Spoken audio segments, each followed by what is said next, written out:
क्या अन्य भाषा का दान केवल प्रचार करने के लिए दिया जाता है?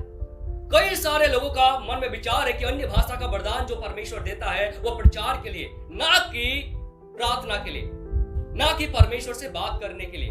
और उन दिनों में जो अन्य भाषा दिया था वह सुसमाचार के प्रचार के लिए दिया था। इस प्रकार के बहुत सारे लोग मानते हैं, विचार रखते हैं। आइए हम बाइबल से देखते हैं। जब आप पढ़ेंगे प्रेरित उसका 2 अध्याय 1 से 3 तक के वचनों को, वहां पर आप गौर कीजिएगा। पवित्र आत्मा पाने के बाद जब 120 गलीली भक्त अन्य भाषा बोल रहे थे, वे लोग आत्मा में होकर परमेश्वर से बात कर रहे थे। याद रखिए, वहां पर प्रचार नहीं किए, वहां पर लिखा नहीं कि वे लोग प्रचार कर रहे थे। जब पवित्र आत्मा उन पर आया तब वे लोग अन्य भाषा में परमेश्वर का बड़ाई किया, परमेश्वर का प्रशंसा किया, परमेश्वर के महान कार्यों का चर्चा किया। वहां पर प्रचार किया है बोल के नहीं लिखा है। कुछ लोगों ने सुना, उनके भाषा को समझा, परंतु याद रहे 120 जो गलीली थे वे प्रचार नहीं कर रहे थे, वे परमेश्वर का महिमा कर रहे थे, आत्मा में होकर परमेश्वर का बड़ाई कर रहे थे। 2 अध्याय का जब आप 14 से 40 तक के वचनों को पढ़ेंगे, वहां पर पतरस प्रचार करते हैं। पतरस कौन सा भाषा में प्रचार किया? अपना भाषा में। जो भाषा पतरस जानते थे वही भाषा में पतरस प्रचार किया, अन्य भाषा में प्रचार नहीं किया। और प्रेरित पौलुस ग्रीक, हिब्रू, अरामिक और लैटिन भाषा जानते थे। इन भाषाओं का ज्ञान पौलुस के पास था। और सबसे बड़ी बात है कि पौलुस उन्हीं लोगों के बीच में गया था प्रचार करने के लिए जो लोग पौलुस के भाषा को जानते थे।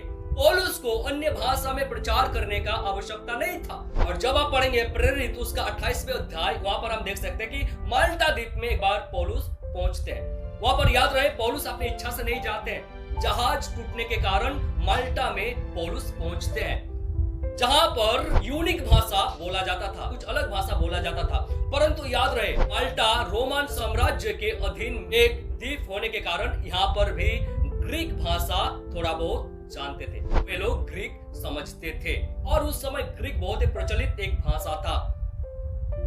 इसीलिए पौलुस को इस जगह पर भी अन्य भाषा में प्रचार करने का आवश्यकता नहीं पड़ा। वे लोग ग्रीक भी थोड़ा बहुत जानते थे और जो लोग नहीं जानते थे उन लोगों के बीच में अनुवाद किया गया था। गैर यूनानियों के बीच में पौलुस प्रचार के लिए अपना ही भाषा का उपयोग किया था, ना कि अन्य भाषा का। स्थानीय जो भक्त थे जो दोनों भाषा को जानते थे, लोकल भाषा भी और ग्रीक भाषा भी, वैसे लोग अनुवाद करते थे।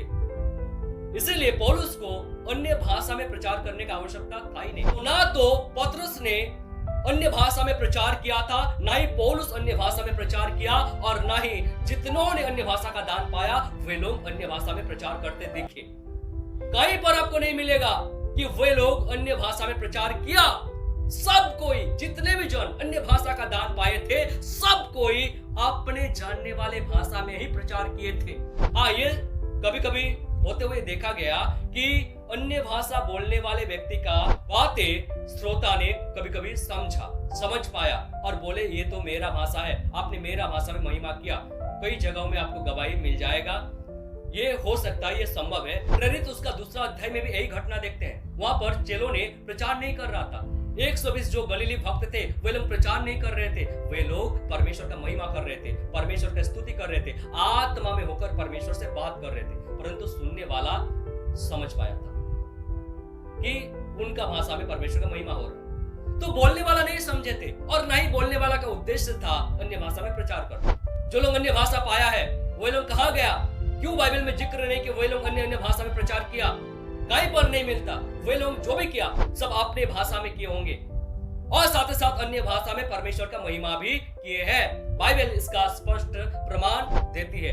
कभी कभी परमेश्वर अन्य भाषा बोलने वाले व्यक्ति के द्वारा भविष्य की बातों को या कुछ गूढ़ बातों को बताना चाहते हैं, तो अगर ऐसे कुछ बातें हैं तो परमेश्वर उसके लिए अनुवादक को भी देते हैं, अनुवाद करने वाले। अनुवाद जब करने वाले व्यक्ति होंगे तो उनके भाषा का अर्थ बताया जाएगा। लेकिन बाइबल में हम नहीं देख सकते कि जितनों ने अन्य भाषा पाए थे वे लोग अन्य भाषा में प्रचार किए बोल के। जो लोग अन्य भाषा का वरदान पाए हैं वे लोग आत्मा में होकर परमेश्वर से बात करते हैं। ये व्यक्तिगत है, परमेश्वर से बात करने के लिए दिया जाता है, अपने आत्मिक उन्नति के लिए